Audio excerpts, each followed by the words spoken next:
성북구내 혼술. 어제 오늘 정치권에서 계속 패스트 트랙이라는 이야기가 계속 나왔습니다. 패스트 트랙.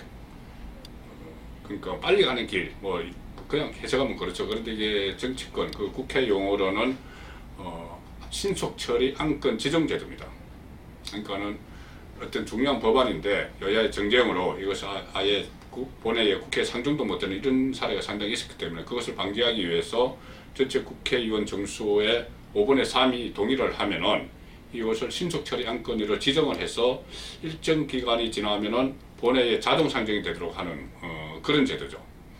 그런 제도인데 상당히 처음에 도입될 때는 이것에 정쟁을 방지할 수 있겠다 이렇게 생각을 했는데 이것 때문에 오히려 지금 정쟁이 벌어지는 그런 현상이 벌어지고 있습니다. 월요일이죠. 월요일에 자유한국당을 뺀 그 여당, 민주당과 또 야성당, 뭐 바른미래당, 민주평화당, 정의당 이렇게 4당이 모여서 이 패스트 트랙의 3가지 안건을 동시에 올리기로 했습니다.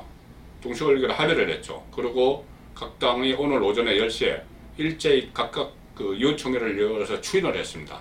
물론 바른미래당에서는 이 과정에서 상당히 잡음이 있어서 한 표 차이로 어떻게 추인이 됐고요. 자, 이 3가지 안건이 뭐냐? 선거제 개혁안, 또 고위공직자 비리수사처, 공수처라고 그러죠. 공수처 관련 법안, 또 하나는 검경의 수사권 조정안입니다. 물론 공수처법과 검경 수사권 조정안은 같은 사법개혁의 범죄에 속하기 때문에 뭐 연관이 있다고 해도 이 두 법안과 선거제 개혁안은 전혀 상관이 없습니다.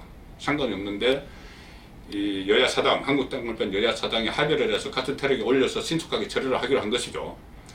자, 이렇게 된 데는 그 정치적인 타협이 있었습니다. 정치적 타협의 결과가 이렇게 나온 것이죠. 여당이 민주당과 또 한국당을 뺀 다른 야당들이 서로 주고받기로 한 건데요. 자, 일단 선거제 개혁안, 이 선거제 개혁안의 핵심은 연동형 비례대표 도입입니다. 연동형 비례대표제 도입. 선거가 1년쯤 남았죠. 거기서 이 연동형 비례대표제를 도입하자는 것인데 이 연동형 비례대표제는 뭐 간략하게 핵심만 설명하면은 다수당에는 불리하고 소수당에는 유리한 겁니다. 그러니까 이 선거에서 얻은 득표 비율 그대로 의석을 나누자는 겁니다. 그렇게 되면은 가령 예를 들어서 정의당이 예를 들어볼까요? 정의당이 최근에 여론조사를 보면은 한 7~8% 정도 나옵니다. 그것을 내년 총선에서 가령 뭐 전력 투표를 해서 한 10% 정도의 득표를 한다고 했을 때 정의당 후보들이 그러면은 그대로 300석이니까는 10%의 득표율이면 30석을 가져가죠. 그런데 그것은 너무 또 그렇다고 해서 합의가 된 것이 준연동형입니다. 그러니까 50% 정도만 적용하죠. 그래도 15석을 가져가게 됩니다. 그런데 지금 정의당 여석은 6석이죠. 그러니까 그 소수당 입장에서는 상당히 유리한 것이고 이것은 그 민평당이나 뭐 바른미래당도 크게 다르지는 않습니다. 이런 상황이고 그 다수당 민주당과 한국당에는 국회의원 정수를 그만큼 늘리는 건 아니니까 그만큼 의석수가 줄어듭니다. 그런데 그러니까 한국당은 반발해서 빠졌고요. 민주당 같은 경우는 왜 그렇다면 이것을 의석수가 줄어드는데도 이것을 패스트 트랙에 올렸을까? 선거제도 개혁안을. 그것은 반대 극부가 있기 때문이죠. 되돌아오는 게 있기 때문입니다. 공수처 설치 법안, 공직자 비리 수사처 설치 법안, 그리고 검경 수사권 조정안, 이 2가지는 노무현 정부 때부터 그 핵심 추진 사항으로 했다가 결국은 안 되었죠. 이것이 뭐 어떤 옥상옥이 되는 것이다. 뭐 이런 이야기가 있고 지금 한국당에서는 공수처 같은 경우는 이 공수처가 설치가 되면은 야당 탄압의 도구로 사용될 것이다. 또 권력 옹의 기관으로 뭐 전락할 것이다. 뭐 이런 지적을 하고 있죠. 그런 것을 민주당에서는 사법개혁이라고 봅니다. 그래서 사법개혁 차원에서 이것을 공수처를 도입을 하고 또 금융수사권을 조정하는 그 절대절명의 과제를 완수하기 위해서 의석수를 좀 떼준 것이죠. 의석수를 좀 떼줘도 괜찮다는 것이죠. 그래서 이렇게 그 정치적 타협의 산물로 3가지가 그 패스트 트랙에 올라간 상황이고요. 자, 이렇게 되니까는 한국당 입장에서는 연동형 비례대표제는 당연히 반대죠. 그 한국당이 뭐 다른 것은 놔두고라도 의석수가 크게 줄어들 수뿐이 없는 것이고, 그렇게 반대를 하고, 또 이 공수처 설립도 아까 말씀드린 대로 권력기관의 옥상 오게 된다, 또 야당 탄압 도구가 된다, 정권 옹기 기구가 된다, 이렇게 반대를 하고 있습니다. 검경수사권 조정, 이것도 한국당은 청와대가 검찰과 경찰을 모두 손아귀에 지르는 시도다, 이렇게 보아서 다 반대를 합니다. 자, 여기서 민주당의 노림수와 함정이 약간 보이기 시작합니다. 뭐냐? 첫째, 내년 총선까지 한국당을 철저히 고립을 시켜서 벼랑 끝으로 밀어낼 수 있습니다.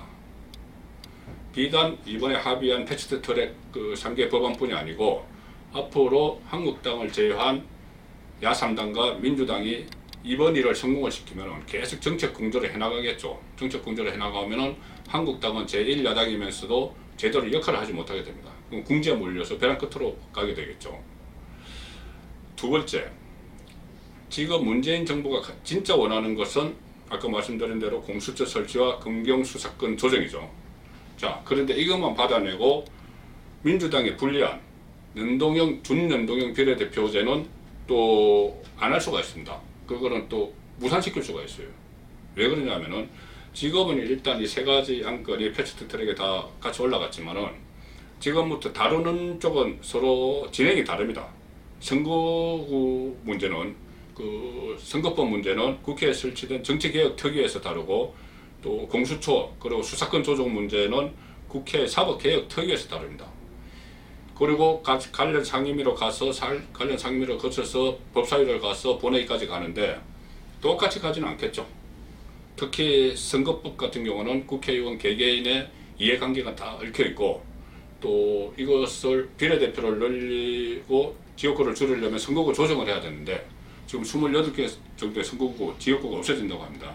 이 과정에서 국회 안에서 서로 이해가 걸렸기 때문에 합의점을 찾기가 상당히 어렵습니다. 그래서 이것을 그대로 있고, 이쪽에 한쪽에 사법개혁특위에서 진행하는 공수처 설치와 검경수사권 조정, 이것만 계속 진행이 될 경우에는 나중에는 어떻게 될지 아직 예측을 할 수 없지만은 저희들이 예상해 볼 수 있는 것은 민주당이 원하는 요 사법개혁 부분은 완수가 되고, 선거법은 앞으로 1년 남은 선거 때까지 안 될 수가 있습니다. 그렇게 되면은 이 두 가지 전부 다 같이 추진을 했던 야3당은 토사구팽되는 격이죠. 본인들이 원했던 건 얻지 못하고 주기만 했기 때문에.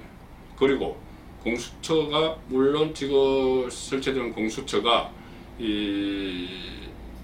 정치인, 국회의원도 수사 대상에 집어넣습니다. 그런데 지금 여야 사당 합의는 물론 수사권 말고 기소권은 판사, 검사, 경찰, 경무관급 이상에게만 기소권을 갖기로 어정쩡하게 절충을 했지만은 어쨌든 국회의원에 대한 수사권도 갖게 됩니다.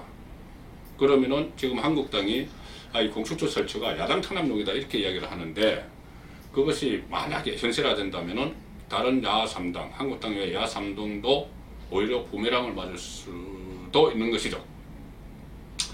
어쨌든 이런 것이 뭐 정치권에서는 하나의 이 구도, 하나의 이 앞으로 프로세스가 아니겠느냐, 아마 그런 이야기가 나오는데, 그렇다고 민주당 이런 계획이 일사천리로 진행되기는 어렵겠죠.